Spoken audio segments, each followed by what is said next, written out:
All right, good evening. Coming to you live from New Orleans, Louisiana. My name is Rabbi Mendel Rivkin. And tonight we're going to talk about tradition. So many of us are familiar with the movie or the play Fiddler on the Roof. And unfortunately, for a lot of Jewish people, for a lot of people around the world, our Judaism comes to us from Hollywood.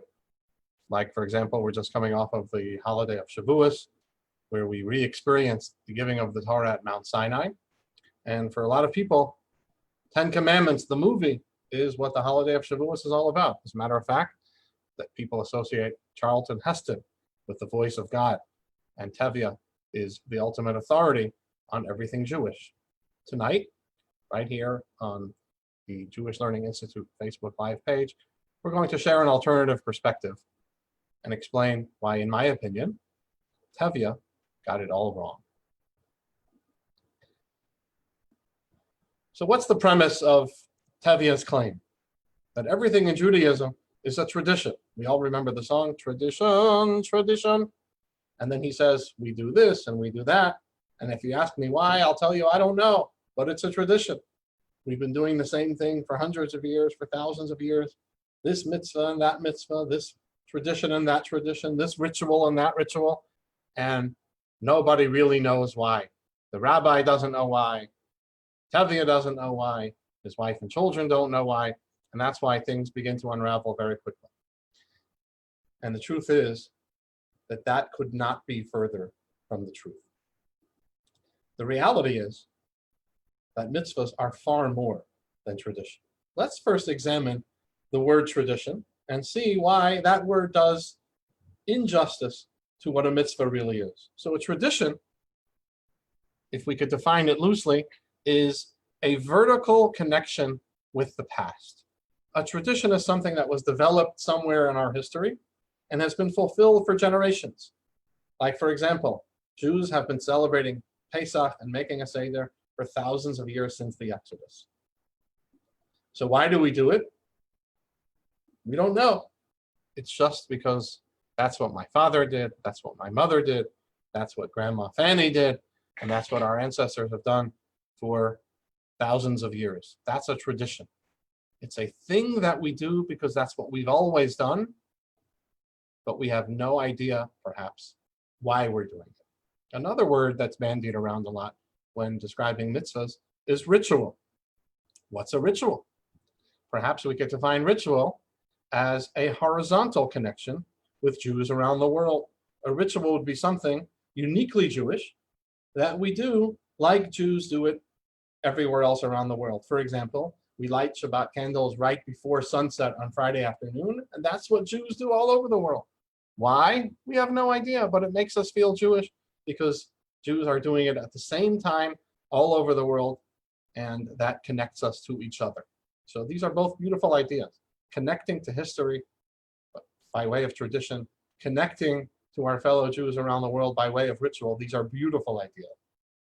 The problem is both ritual and tradition can be arbitrary without an inherent value to the individual act in and of itself, apart from the fact that it's a tradition or a ritual, which led Tevye to say, we have no idea why we do it, but it's a tradition.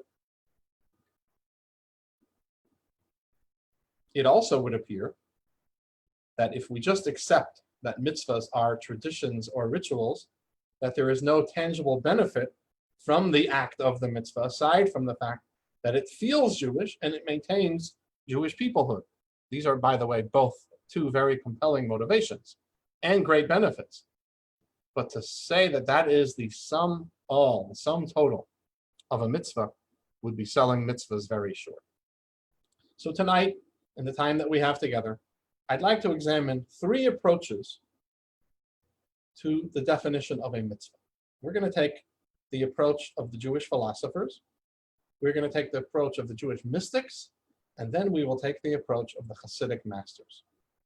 Now let me just say that these approaches overlap somewhat. We'll find some of the philosophers in the words of the mystics, we'll find the words of the mystics in the word of the Hasidic masters, and so on and so forth. So there is overlap, But by and large, these are three perspectives, three approaches, three ways of analyzing and examining what the net value is, what the benefit is of a mitzvah for ourselves, for the world, and for our relationship with God. Let's start with the philosophical. So the great Jewish philosophers like Maimonides, the Rambam, and Sefer HaChinuch, Rabbi Aaron Halevi of Barcelona, 13th century sage who wrote a book explaining somewhat rationally the 613 commandments in the Torah according to the Torah portions. They take the approach that the purpose of mitzvahs, to quote our sages in the Midrash, mitzvahs nitnu litzaref bahenas abriyas. The mitzvahs were given to us in order to refine with them, or by them, through them, the people. In other words, mitzvahs were given to us to make us more of a mensch, a better Jew, a better person, a better spouse, a better parent, a better child, a better friend, and a better member of society. So mitzvahs are there to make us into more of a mensch, a better person, to refine us. How does this work? So the Sefer HaChinuch, which I mentioned before, tells us, creates a fundamental principle upon which he builds most of his commentary to the 613 commandments, and he says the following. Unlike conventional wisdom, that I feel and therefore I act, he says just the opposite. It is a Jewish axiom that the heart follows the actions. Achrei ha'pu'ulos nimshachos halavavos. The heart follows the actions. And with that approach, every negative command is supposed to give us a tangible reminder of a negative character trait that we're supposed to stay away from. And every positive command gives us a way and a method of becoming more of a mensch, as mentioned before, imbuing us with good character traits such as gratitude, kindness, humility, devotion to God, etc., etc. So this is the approach of the Jewish philosophers. And soon I'll give you an example from a specific mitzvah. What about the mystics? So the Kabbalists, the mystics,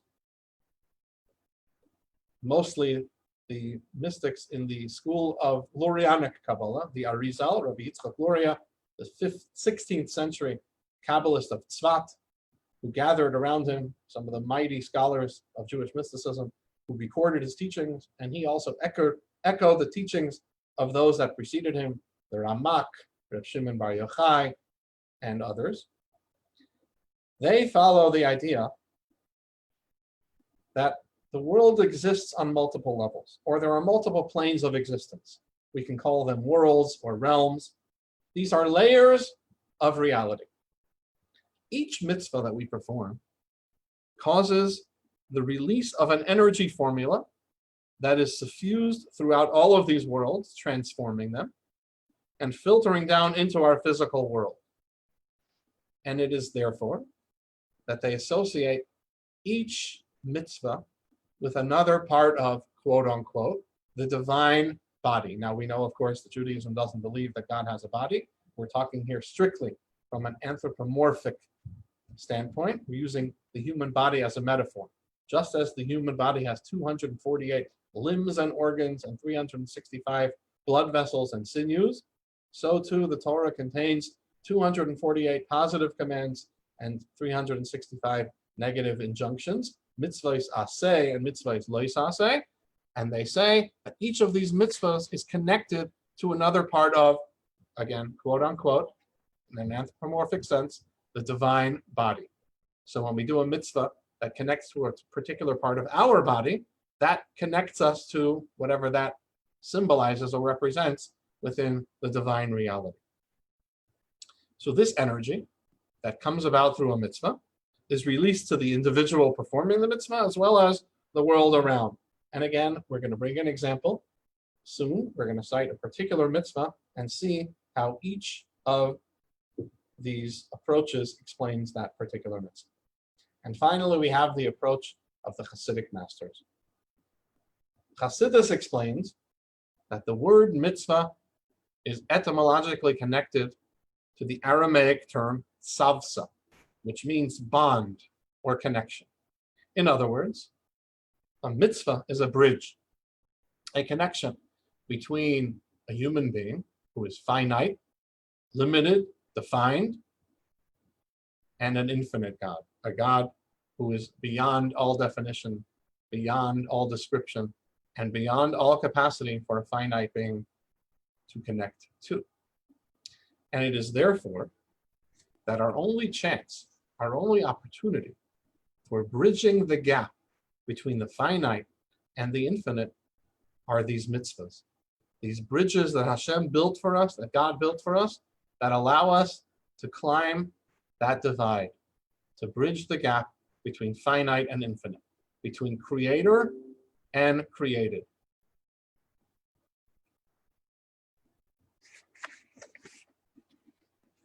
Now let's think about for a second the blessing that we say when we perform a mitzvah.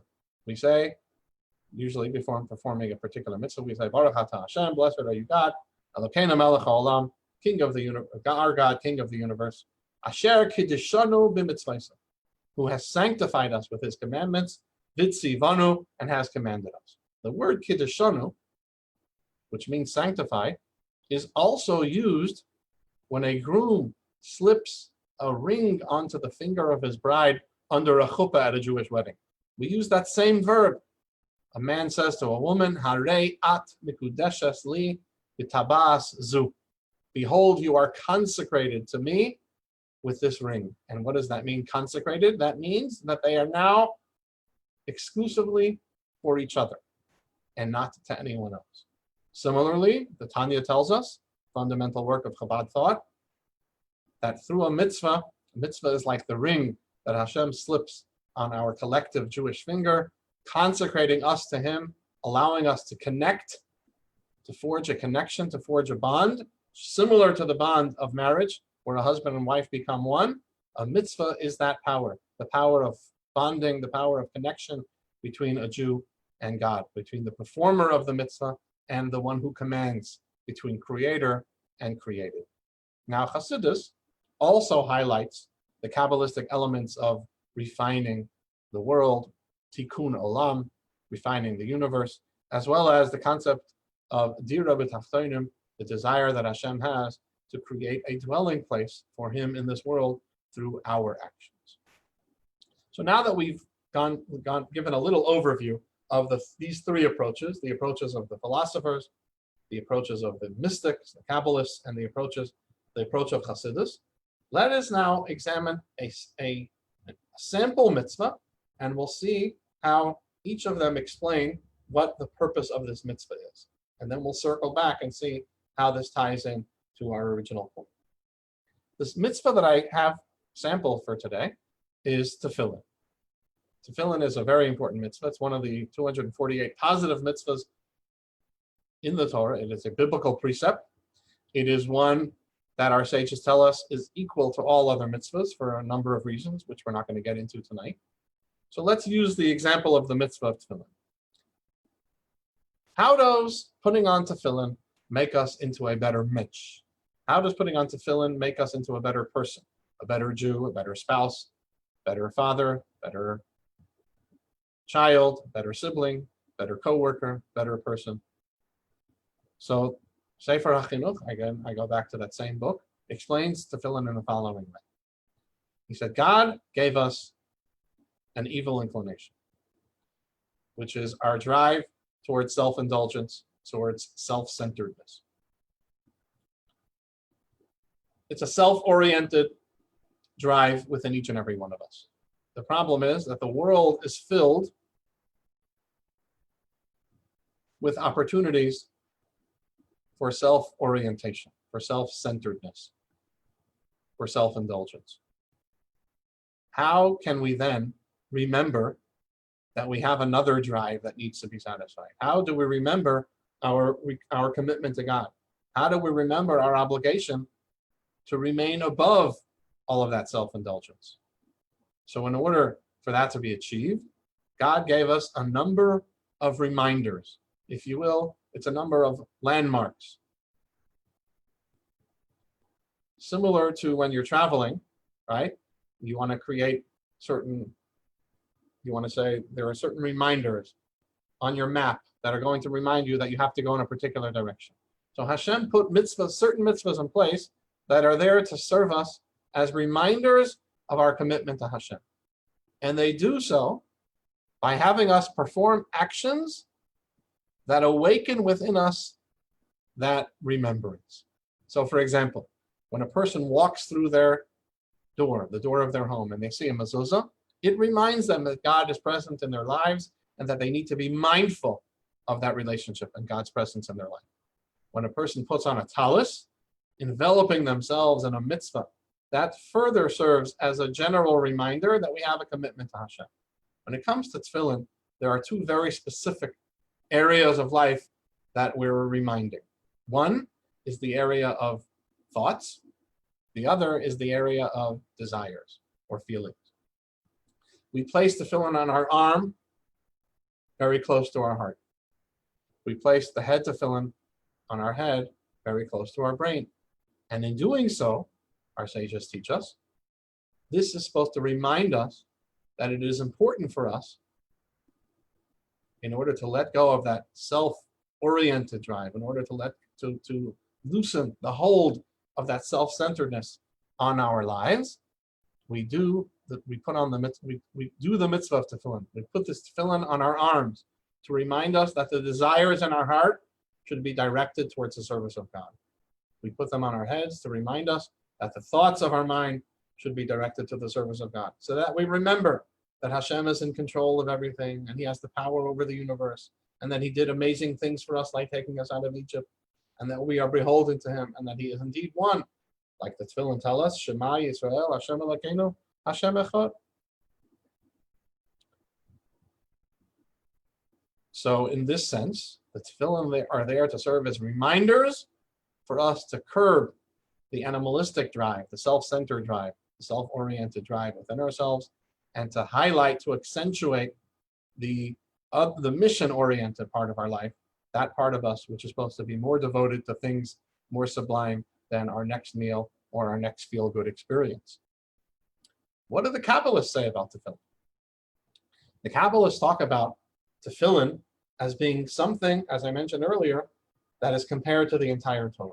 Indeed, the Talmud says that the Jewish people said to God, we would love to study Torah all day, just like you commanded us, but we have to make a living. What are we supposed to do? So God says to them, put on tefillin, and I'll consider it as if you study Torah. And the question is, what's the relationship between tefillin and Torah? So the Kabbalists explain that God's relationship with the universe that He created has several levels, several manifestations. There is the way God relates to the universe through Torah, which is primarily an intellectual relationship. In other words, the Torah far transcends the universe. The Torah is far more delicate, far more abstract than the universe that God created. Indeed, our sages say that the Torah preceded the world by thousands of generations. And we don't mean literal time. We're talking about levels. We're talking about depth, transcendence. And then it comes to mitzvahs. And mitzvahs are God's will that express themselves in the emotions of Hashem. So now let's think about the tefillin. In the tefillin, there are 4 sections. And the Kabbalists tell us that these 4 sections correspond to the 3 intellectual faculties that are contained within the brain of a human being. There's the faculty of chachma, which is conceptualization. There's the faculty of bina, comprehension. And then there's the faculty of das, which is our capacity to apply that which we've conceived and comprehended into practical emotion. Practical emotion is divided into 2.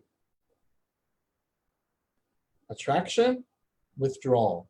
Giving, holding back. Or as they're known in terms of Kabbalah, chesed and gevura. Love and awe. So on the 4 sections of the tefillin correspond to chachma, divine wisdom or conceptualization, bina, divine comprehension, and das, which is divided into 2, chesed, love, and gevura, awe. So what's the tefillin all about? Through a person putting on tefillin, they manage to draw upon themselves, as well as into the multiple layers of reality, the various realms and levels of existence, the divine wisdom as it connects to divine love and awe, divine giving and withdrawal. In other words, through Torah, the world is seen as insignificant because Torah completely transcends the world. But when we put on Tefillin, we manage to forge a connection, a little bridge between the Creator and the universe that He created by manifesting the divine emotion, the emotion of love that Hashem has, which is His motivation for creation, the emotion of awe or judgment that Hashem has when He relates to the world and thinks about how it's supposed to be run. So this is one of the Kabbalistic explanations for the mitzvah of Tefillin. What do the Hasidic masters say? Simply, by doing the mitzvah of Tefillin, we connect to the infinite by the bridge that He has provided for us. And in this way, it elevates our arms, our heads, the leather with which we did the mitzvah, the ink on the parchment, and everything that was involved in the preparation of the Tefillin as well. So 3 perspectives.